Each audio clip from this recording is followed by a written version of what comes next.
Welcome to Lungcast, the monthly respiratory health podcast series from the American Lung Association and medical news site HCP Live. I'm your host, Dr. Albert Rizzo, Chief Medical Officer of the American Lung Association.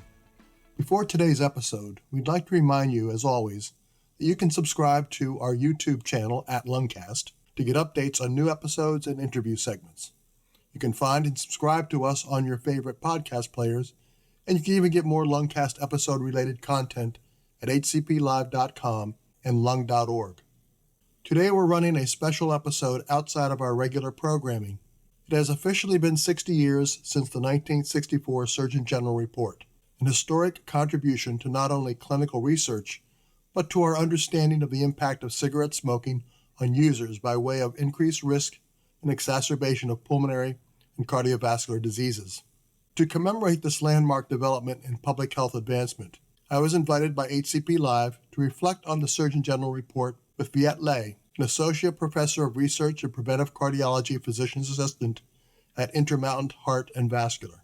Through our cross-specialty discussion, Mr. Lay and I discussed the myriad of cascading effects delivered by the 60-year-old report, how it affected respiratory and cardiovascular care strategies, how it influenced modern public health efforts, and how its resonance is even felt in our current work to curb the mitigative impacts of vaping. We hope you enjoy this special episode. Hello and welcome. I'm Dr. Albert Rizzo, pulmonologist and Chief Medical Officer of the American Lung Association. I'm here today with Viet Lay, a preventive cardiologist. Thank you for joining us. We're here to take a deep dive into the nuanced intersections of healthcare, research, and the ever-evolving landscape of public health. This January, we happen to be celebrating the 60th anniversary of the 1964 Surgeon General Report, and that will be the topic of today's discussion. For those who do not recognize it simply by name, the Surgeon General's report is among the most pivotal moments in public health in U.S. history. It was delivered by Dr. Luther Terry, and the report brought to light the dangers of smoking as a significant contributor of respiratory and cardiovascular disease. No single issue has preoccupied the Surgeon General's office more over the past 4 decades than smoking, as we'll talk more about today. This report alerted the nation really for the first time to the health risks of smoking, and it transformed the issue from one of just individual and consumer choice to really one of epidemiology, public health, and risk for smokers and non-smokers alike. Today's conversation, we're going to break it down into 3 key parts, each unraveling layers of significance. So we're going to kick off by briefly diving into the impact on public health in the U.S. in the last 60 years. So I want to ask Viet, can you talk briefly about the impact of this report from the standpoint of someone in preventive cardiology? Yeah, since we've been tracking cardiovascular deaths, it's been astounding how quick the velocity of rise into cardiovascular deaths have been in the early part of this past century. And really, that can be almost directly attributable to smoking. It's quite fascinating, if not terribly just scary, that when you look at the statistics, and I would point here to folks that are interested. Of course, there's a new 2024 report out, but the heart disease and stroke statistics that's put out by the American Heart Association shows a wonderful, wonderful graph. Again, a little bit scary to look at, but from the beginning of the past century up to 1960, that rise has been meteoric. And then this report comes out, and you see that just the short, time afterwards, which speaks to further down as we talk about the public health aspect of this. When that report came out and societies picked up on this, and we immediately went on a full offensive against smoking, the decline was astounding. Down to 1980, 20 years later, you see this peak and then this drop. So we went from 1 million deaths, cardiovascular deaths a year, down to about 800,000. You'd say, well, that's still a lot, and I would agree with that. But that was quite the 20% reduction in cardiovascular deaths, which again, I think is directly attributable to smoking. Now, that's starting to rise from other factors. It's just one of those things that we look at least from the preventive cardiology side, the American Heart Association talks about the essential 8, and smoking is one of those things. So, if you smoke, stop. But if you don't smoke, don't start. And I think that this is really when we think of like, what does this really mean? Well, of course, cardiovascular deaths, you can't quite walk back from death when it happens, but there's years of life attributable to disability. And then there's years of life that are attributable to premature death. And smoking has kind of topped those charts, both in 1990 and looked at again in 2019. And, through that space and time, even from that going forward. So I said 1960 to 1980, but going from 1990 to 2019, smoking has, enjoyed a further decline by about 50%. And, but still tops number one in terms of years of life affected, disability and death-wise. So I think this is an important piece for me as a preventive cardiology practitioner. I talk about smoking quite a bit. In Utah, the rates are a little bit lower than what we would expect, but it's kind of astounding across the United States still. This is something we need to focus on. But I'm just amazed at one Surgeon General report and its effect national. So thank you for that. Thank you for the opportunity to discuss how this affects preventive cardiology and cardiology in general. Now that we've uncovered the historical echoes of that report, let's shift our focus to part 2, where we explore the successes of anti-smoking campaigns and the broader implications. So Dr. Rizzo, could you enlighten us on the strategies that made these campaigns so remarkably effective? Sure. And at first, I'd like to go back to the impulse for that official report on smoking and health. And that came about back in actually 1961, when the American Cancer Society, American Heart Association, the National Tuberculosis Association, which later became the American Lung Association, and the Public Health Association of America all addressed a letter to, at that time, President Kennedy. And they called for a national commission on smoking and wanted to dedicate this to seeking a solution to the health problem that would interfere the least with freedom of industry, but also in the happiness of individuals. And that's a quote from that letter. So, while the report proclaimed that cigarette smoking is a health hazard of sufficient importance, and you just mentioned that importance led to a lot of changes, it really didn't come up with appropriate remedies. It mentioned that we should have them, but those remedies were not outlined. So it really did fall to public health organizations, some of which I just mentioned, to become advocates to lawmakers. For that reason, in 1965, Congress required cigarette packages distributed in the United States to carry a health warning. And since 1970, these warnings have been made in the name of the Surgeon General. Also in 1969, big legislation for decreasing cigarette advertising on TV and radio was banned, and that became effective in September of 1970.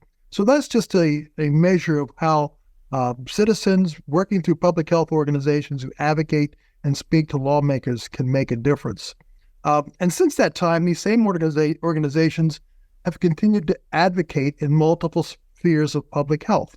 And we're going to talk about some of the parallels, but these messages are really important because these messages have to be based in science and trust. And we know that since the pandemic, mistrust in science and disinformation on the internet and other sources have been rampant. So the right message, the right time, to the right individual, and more importantly, being given by the right messenger is what these advocacy organizations have to do. And that's important because there are many of the underserved populations, Black, Hispanic, American Native, where they're not as used to getting the message from typical white scientists wearing white coats. So we have to be aware of that. And for this reason, we have to get the messages across about the smoking harms. And similarly, things such as vaccinations. We know that there's science behind why people should get vaccinated. It's a public health issue. If you don't get vaccinated, you can spread the disease, let alone also be impacted by the disease itself. We also know that mental health has been an issue, especially around stigma. And interestingly, smoking has had a stigma with it over the years. Now it's hard to find somebody who's diagnosed with lung cancer. The first question somebody asks is, oh, did you smoke? We know that smoking is not the only reason people get lung cancer, but that stigma sticks with the individuals. And even our healthcare providers still have a stigma and a nihilism around the cigarette smoking individual. Another place where we've had to put a lot of public health initiatives is around climate change and environmental health. things such as the EPA came into existence as a result of knowing that there was bad air quality and looking at the science behind and the epidemiology of death related to poor air quality. And that became, back in 1970, the Clean Air Law. So again, these are examples of how public health agencies work together, not only one at a time, but work together across their missions in order to make things happen. So I think at this point in time, we'll move to part 3. And I'd like to go to, I guess, vaping would be an issue we could talk about. Yeah, it's such an interesting thing that I feel like we had a handle on the messaging, at least for combustibles and for smoking and cigarette smoking. But here in this new era of e-cigarettes and vaping materials, it's been a tough thing as I look at this in my patients. So I'll just point out also, and this kind of comes back to part 1, but boy, when you get on top of smoking, the reduction in events is so astounding. I can't state enough that just smoking itself, cigarette smoking, increases risk by almost double for both heart disease, so what we traditionally think of as a heart attack, but for stroke as well.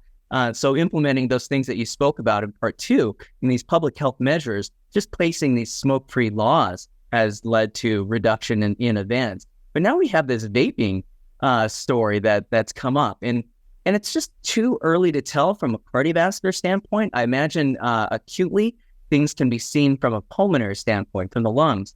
But from a cardiovascular standpoint, the fuse is a little bit longer, if I may use a lighting analogy. And so we haven't really gotten a handle on just how much risk. I suspect that we will see these events and that they'll start to stack up. On the acute side of things, how does this change aerobic capacity? We have seen a report at the American Heart Association scientific sessions, even as, far, I guess it's not that far back, but in 2022, where folks have been seen to have an impact on their aerobic capacity. So this is stress testing. If you did vape versus those that did not, it did impair their aerobic capacity. And so time will tell to, see how much this affects downstream risk. So I'm curious about your take on this from the pulmonary standpoint. Sure. No, you bring up a good point that there's both acute and chronic effects. And if we kind of look at tobacco and lung cancer, we know it takes probably 20 years on average, maybe a little longer, for a smoker to develop lung cancer from smoking. We know that vaping has really only been around in this country maybe 10, 15 years to the extent that it has been. So we don't have long trajectory as to what happens with chronic smoking or vaping. And we also have the problem that vaping is not the same. One vape is not the same as the other. Cigarettes at least were standardized to some degree. We knew the 7,000 chemicals that were in there. With vaping, you don't really know what's in those containers. They're not regulated by the FDA. We don't know how much nicotine is in them. Some of them have much more nicotine than would be even safe in most regards. So we just don't have evidence to show that chronically these are safe. Acutely, as you mentioned, we know that it causes inflammation in the airways. We know individuals with asthma and COPD most likely have flare-ups if they inhale any irritant, whether it's a traditional cigarette versus an e-cigarette versus vaping. We also have to remember there was the EVALI episodes where vaping led to hospitalization and ventilatory failure back before the pandemic, probably related to some contaminants related to vitamin E acetate. So the unregulated nature of the e-cigarettes makes it almost a Russian roulette as to what to do in the long term with the vaping. But we really have a dilemma a bit because there is the harm reduction theory. And depending on which side of the Atlantic you're on, the United Kingdom, for example, looks at e-cigarettes as, quote, safer than regular cigarettes, and in fact promote them in many ways as a smoking cessation device. Taking the hard line in the United States, the American Lung Association says you should quit, don't switch, because we just don't know the consequences of long-term e-cigarette use. And we know that millions of cigarette smokers quit. They work at it 10, 11 times to try to quit, but you can quit. And we offer not only counseling, but there's 7 FDA-approved medications to help an individual quit smoking. So we along with recommending the smoking cessation medications and counseling, we know people can quit. So that's the message that all of our tobacco-free kids, American Lung Association, American Heart Association, American Cancer Society are all in it to say that e-cigarettes, we don't know the answer in the long term. So don't smoke. Don't start smoking. If you are smoking, quit. So I think that's the message from a pulmonary standpoint. No, I would agree with that from preventive cardiology. I'm glad you brought up that the harm reduction theory here, and I would say I'm not as militant, but I use it as a way to then discuss, can we use those 7 products? One of those 7 products to just quit entirely any nicotine products. And I think that's something that we need to get better at in the cardiology space. It's in our guidelines. We have it as part of cardiac rehab, and it's something that we just need to get better at in the cardiology space. I don't know in the pulmonary space if our specialists there probably have fewer touches, I'd imagine. But from our standpoint, or from my standpoint, I think we need a little bit more education for our colleagues as to what that looks like, how to implement those, and actually that we're probably underdosing folks on things like varenicline. I stop a little bit too soon and don't recognize just the dosing strategies that work the best for them.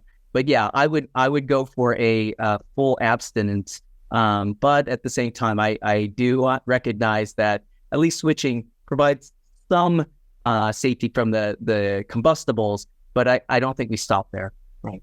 That's a great point. So I think our listeners can feel like we could go on and on about this. We have a lot of issues to talk about, but I think we'll stop it at that point. We talked about the harms of vaping, the importance of public health issues, and certainly as an individual, get involved with a public health organization, be an advocate. It's very easy sometimes to be an e-advocate. You sign up for emails that help your congressmen and senators vote in the direction you want them to on certain bills. So thank you for listening today. And hopefully you can go to hcplive.com for some other pulmonology, cardiology, and public health information. Thank you. Thank you. Thanks again for listening, and to our friend Viet Le for his time and insights. We'll be returning to our regular Lungcast schedule with a new episode in the next 2 weeks. Perhaps further down the road this year, we'll return to the topic of the historic Surgeon General report. In the meantime, you can go back to our episode on the health effects of e-cigarettes with Dr. Kevin Walton, originally published in June 2021. In the meantime, you can go back to our episode on the health effects of e-cigarettes with Dr. Kevin Walton, originally published in June 2021, to learn more about tobacco-related health issues pertinent to today.